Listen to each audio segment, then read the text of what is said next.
ఐబొమ్మ నిర్వాహకుడు ఇమ్మడి రవి కేసులో సంచలన విషయాలు బయటకొస్తున్నాయి. ప్రపంచవ్యాప్తంగా పెద్ద నెట్వర్క్ నే రన్ చేస్తున్నట్లు గుర్తించారు పోలీసులు. ఇమ్మడి రవిని విచారిస్తే మరిన్ని విషయాలు బయటకొచ్చే ఛాన్స్ కనిపిస్తోంది. రేపు కస్టడీ పిటిషన్ వేయనున్నారు సైబర్ క్రైమ్ పోలీసులు. కొన్ని వేల సినిమాలను హార్డ్ డిస్క్లలో భద్రపరిచినట్లు గుర్తించారు. 2018 నుంచి రెయిన్బో విస్టాలో ఉంటున్న రవి స్వస్థలం వైజాగ్గా గుర్తించారు. యూకేలో ఏకంగా ఒక టీంనే రన్ చేస్తున్నారు. కొన్ని వేల సినిమాలను తన టీంతో కలిసి హ్యాక్ చేసినట్లు గుర్తించారు. ఐబొమ్మ నిర్వాహకుడు ఇమ్మడి రవి కేసులో సంచలన విషయాలు బయటకొస్తున్నాయి. ప్రపంచవ్యాప్తంగా పెద్ద నెట్వర్క్ నే రన్ చేస్తున్నట్లు గుర్తించారు పోలీసులు. ఇమ్మడి రవిని విచారిస్తే మరిన్ని విషయాలు బయటకొచ్చే ఛాన్స్ కనిపిస్తోంది. రేపు కస్టడీ పిటిషన్ వేయనున్నారు సైబర్ క్రైమ్ పోలీసులు. కొన్ని వేల సినిమాలను హార్డ్ డిస్క్లలో భద్రపరిచినట్లు గుర్తించారు. 2018 నుంచి రెయిన్బో విస్టాలో ఉంటున్న రవి స్వస్థలం వైజాగ్గా గుర్తించారు. యూకేలో ఏకంగా ఓ టీంనే రన్ చేస్తున్నారు. కొన్ని వేల సినిమాలను తన టీంతో కలిసి హ్యాక్ చేసినట్లు గుర్తించారు. ఐబొమ్మ నిర్వాహకుడు ఇమ్మడి రవి కేసులో సంచలన విషయాలు బయటకొస్తున్నాయి. ప్రపంచవ్యాప్తంగా పెద్ద నెట్వర్క్ నే రన్ చేస్తున్నట్లు గుర్తించారు పోలీసులు. ఇమ్మడి రవిని విచారిస్తే మరిన్ని విషయాలు బయటకొచ్చే ఛాన్స్ కనిపిస్తోంది. రేపు కస్టడీ పిటిషన్ వేయనున్నారు సైబర్ క్రైమ్ పోలీసులు. కొన్ని వేల సినిమాలను హార్డ్ డిస్క్లలో భద్రపరిచినట్లు గుర్తించారు. 2018 నుంచి రెయిన్బో విస్టాలో ఉంటున్న రవి స్వస్థలం వైజాగ్గా గుర్తించారు. యూకేలో ఏకంగా ఓ టీంని రన్ చేస్తున్నారు. కొన్ని వేల సినిమాలను తన టీంతో కలిసి హ్యాక్ చేసినట్లు గుర్తించారు. ఐబొమ్మ నిర్వాహకుడు ఇమ్మడి రవి కేసులో సంచలన విషయాలు బయటకొస్తున్నాయి. ప్రపంచవ్యాప్తంగా పెద్ద నెట్వర్క్ నే రన్ చేస్తున్నట్లు గుర్తించారు పోలీసులు. ఇమ్మడి రవిని విచారిస్తే మరిన్ని విషయాలు బయటకొచ్చే ఛాన్స్ కనిపిస్తోంది. రేపు కస్టడీ పిటిషన్ వేయనున్నారు సైబర్ క్రైమ్ పోలీసులు. కొన్ని వేల సినిమాలను హార్డ్ డిస్క్లలో భద్రపరిచినట్లు గుర్తించారు. 2018 నుంచి రెయిన్బో విస్టాలో ఉంటున్న రవి స్వస్థలం వైజాగ్గా గుర్తించారు. యూకేలో ఏకంగా టీంను రన్ చేస్తున్నారు. కొన్ని వేల సినిమాలను తన టీంతో కలిసి హ్యాక్ చేసినట్లు గుర్తించారు.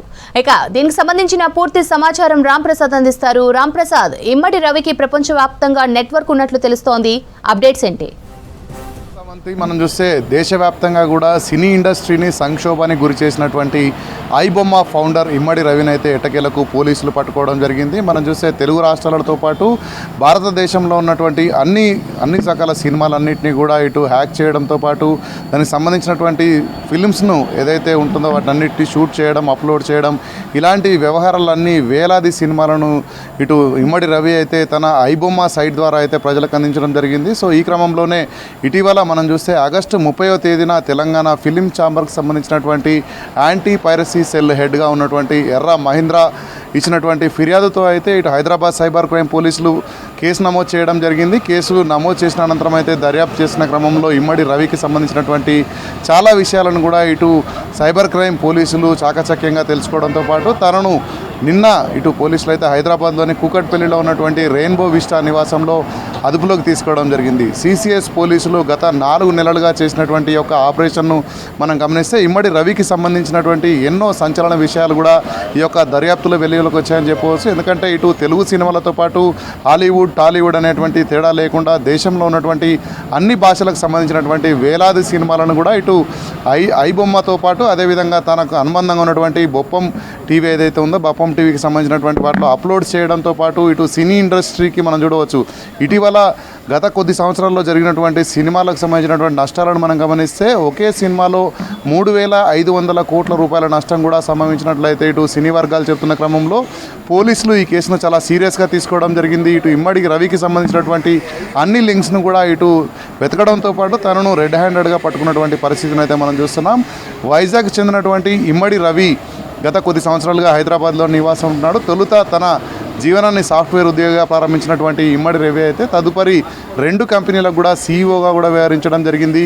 తన పేరుతోనే ఇమ్మడి రవితో ఈఆర్ సొల్యూషన్స్ అనేటువంటి ఒక కంపెనీని ఏర్పాటు చేసి తానే సీఈఓగా ఉండడంతో పాటు మరొక కంపెనీ కూడా సీఈఓగా వ్యవహరిస్తున్నటువంటి ఇమ్మడి రవి అయితే ఇటు సినిమాలకు సంబంధించినటువంటి పైరసీలను సృష్టించడంలో టెక్నికల్ ఎక్స్పర్ట్గా కూడా చెప్పవచ్చు. ఎందుకంటే ఇటు యూకేలో తనంటూ ఒక పెద్ద సైన్యాన్ని మెయింటైన్ చేస్తూ కూడా నిర్వహిస్తున్నానని ఇటీవల రవి పేర్కొనడం జరిగింది. ఈ కేసు ఇన్వెస్టిగేషన్లో ఉన్న క్రమంలో ఇటు పోలీసుల దర్యాప్తును ముందుగానే గమనించినటువంటి ఇమ్మడి రవి అయితే పోలీసులకు సవాల్ కూడా చేయడం జరిగింది. మీరు మా గురించి ఆలోచిస్తే మేము మీ గురించి కూడా ఆలోచించాల్సి ఉంటుంది అంతేకాకుండా మీరు మా వెంట పడితే మేము కూడా మిమ్మల్ని వదిలిపెట్టమంటూ కూడా ఇటు పోలీసులను సవాల్ చేయడం జరిగింది. ఈ క్రమంలోనే ఇటు హైదరాబాద్ సైబర్ క్రైమ్ పోలీసులు మరింత సీరియస్గా తీసుకోవడం జరిగింది. తనకు సంబంధించినటువంటి యొక్క అన్ని రకాల ఆధారాలను కూడా ఇటు హైదరాబాద్లో నివాసం ఉంటున్నటువంటి ఇమ్మడి రవి తను ప్రేమ వివాహం చేసుకోవడం జరిగింది. అనంతరం తన భార్యతో జరిగినటువంటి గొడవలతో అయితే తాను ప్రస్తుతం ఒంటరిగానే ఉంటున్నాడు. ఈ క్రమంలోనే ఇటు హైదరాబాద్లో ఉన్నటువంటి కూకట్పల్లి రెయిన్బో విస్టా నివాసం ఉంటూనే తాను వేరు లొకేషన్స్లో ఉంటున్నట్టుగా అయితే తాను చిత్రీకరించడంతో పాటు ఈ పైరసీలను కూడా వేలాది సినిమాలను అప్లోడ్ చేయడమే కాదు, దానికి సంబంధించినటువంటి బ్యాకప్లకు సంబంధించి అయితే మనం చూడవచ్చు. ఇటీవల ఇటు పోలీసుల దర్యాప్తులో ప్రధానంగా తేలింది ఏంటంటే ఇటు ఫ్రాన్స్లో ఉన్నటువంటి కరేబియన్ దీవుల్లో 8 ప్రత్యేకమైనటువంటి సర్వర్లను కూడా ఏర్పాటు చేసి దాంట్లో ఇటు ఫిలిం బ్యాకప్ సంబంధించినటువంటి సినిమాల బ్యాకప్ను కూడా స్టోరేజ్ చేసినట్లయితే మనకు తెలుస్తూ ఉంది. ఈ క్రమంలోనే ఈ మొత్తం అంశాన్ని కూడా పోలీసులు చాలా సీరియస్గా తీసుకోవడం జరిగింది. ఇటీవల మనం చూడవచ్చు తన కదలికలో అయితే ఎప్పటికప్పుడు పోలీసులు క్షుణ్ణంగా పర్యవేక్షణ పెంచిన క్రమంలో తన కదలికలను గమనిస్తూనే తన భార్యతో అయితే ఇటు సంబంధించినటువంటి విడాకులకు సంబంధించి తాను ఇటీవల హైదరాబాద్ రావడం జరిగింది. సో హైదరాబాద్కు వచ్చిన వెంటనే రెయిన్బో విస్టాలో అయితే ఇటు సిసిఎస్ పోలీసులు అదేవిధంగా ఇటు సైబర్ క్రైమ్ సంబంధించినటువంటి పోలీసులు కూడా వెంటనే అదుపులోకి తీసుకోవడం జరిగింది. అదుపులోకి తీసుకుని అయితే ఇటు కోర్టులో హాజరుపరిచిన క్రమంలో తనకు కోర్టు 14 రోజులు చెంచల్గూడ జైల్లో రిమాండ్ విధించడం జరిగింది. ముఖ్యంగా చూస్తే ఇప్పటికే మనం చూడవచ్చు తాను పోలీసులను సవాల్ చేస్తూ ఏదైతే చెప్పడం జరిగిందో దాన్ని చాలా సీరియస్గా తీసుకున్నటువంటి పోలీసులు దీనికి సంబంధించినటువంటి అన్ని అంశాలను కూడా కూపిలాగుతున్నటువంటి పరిస్థితి. ఎందుకంటే ఐబొమ్మ ద్వారా ఇటు చాలా ఇండస్ట్రీలు మనం తెలుగు ఇండస్ట్రీ కానీ హాలీవుడ్ టాలీవుడ్ అన్నీ గమనిస్తే చాలా కోట్లాది రూపాయల నష్టం కలిగించే విధంగా తాను చర్యలు ఉన్నాయంటూ కూడా ఇటు కేసులో పేర్కొనడంతో పాటు పలు సెక్షన్ల కింద కూడా కేసులు నమోదు చేసి ఇటు జడ్జి ముందు హాజరుపరచడంతో 14 రోజులు రిమాండ్ విధించడం జరిగింది. కేసును మరింత ముందుకు తీసుకువెళ్లేందుకైతే పోలీసులు కూడా 7 రోజుల పాటు ఇటు ఇమ్మడి రవిని కస్టడీ కోరుతూ అయితే పిటిషన్ కూడా వేయడం జరిగింది. దానికి సంబంధించి రేపు కోర్టులో సంబంధించినటువంటి ఒక ఉత్తర్వుల అనంతరం ఇమ్మడి రవిని ఇటు సిసిఎస్ పోలీసులు కస్టడీలోకి తీసుకొని మరింత లోతుగా విచారణ చేసేటువంటి సందర్భంలో అయితే సినిమాలకు సంబంధించినటువంటి బ్యాకప్ విషయంలో కానీ టెక్నికల్కి సంబంధించి ఇటు సర్వర్లలో స్టోరేజ్ చేయడం అదేవిధంగా హార్డ్ డిస్క్లకు సంబంధించినటువంటి అన్ని రకాల ల్యాప్టాప్స్ కానీ వాటిని స్టోరేజ్ అదేవిధంగా తనకి ఉన్నటువంటి బ్యాక్ ఎండ్ టీమ్ ఏదైతే ఉందో అంత ఇప్పటికే చెప్పడం జరిగింది. గతంలో పోలీసులకు సవాల్ చేస్తున్న సందర్భంలో తనకు గ్లోబలైజ్గా నెట్వర్క్ ఉంది, తను మొత్తం ప్రపంచవ్యాప్తంగా కూడా తన సైన్యం ఉందంటూ కూడా పేర్కొనడం జరిగింది. సో ఇమ్మడి రవితో పాటు ఇంకా ఎవరెవరు ఈ యొక్క పైరసీకి సంబంధించినటువంటి సినిమాలను పైరసీ చేయడంతో పాటు అదేవిధంగా వాటికి స్టోరేజ్ సంబంధించి కానీ అప్లోడ్కి సంబంధించి కానీ అంతేకాకుండా దీన్ని రిలేటెడ్గా ఇంకా ఎలాంటి చర్యలు చేపట్టారు ఇటు బెట్టింగ్స్ కానీ అదేవిధంగా ఆన్లైన్ గేమ్స్ సంబంధించినటువంటి ప్రమోషన్స్ కానీ వీటన్నిటిపై కూడా పోలీసులు అయితే ఫోకస్ చేస్తున్న క్రమంలో 7 రోజుల పాటు కూడా ఇమ్మడి రవిని కస్టడీ కోరడం జరిగింది. అంతేకాకుండా దీనికి సంబంధించి కోర్టు ఉత్తర్వుల అనంతరం అయితే ఈటీవీతో పాటు మనం చూడవచ్చు ఇప్పటికే ఇటు హైదరాబాద్ సిసిఎస్ పోలీసులు గత కొద్ది రోజుల కిందనే ఇటు తెలుగు మూవీ రూల్స్ సంబంధించినటువంటి అశ్విని కుమార్ అనేటువంటి నిందితుని కూడా పట్టుకోవడం జరిగింది. తన వద్ద నుంచి కూడా చాలా పక్కా సమాచారాన్ని సేకరించడంతో పాటు తనను కూడా ఇటు కటకట పాలు చేసిన క్రమంలో పైరసీ భూతం అనేది తెలంగాణ రాష్ట్రంలోనే కాదు యావత్ దేశంలో కూడా ఎక్కడ కూడా లేకుండా అయితే ఇటు సిసిఎస్ పోలీసులు చేసినటువంటి కృషిని మనం చూడవచ్చు. ఇప్పటికే మాజీ ఇంతకుముందు సిపిగా వ్యవహరించినటువంటి సివి ఆనంద్ కూడా తన సేవలను అభినందించడం జరిగింది.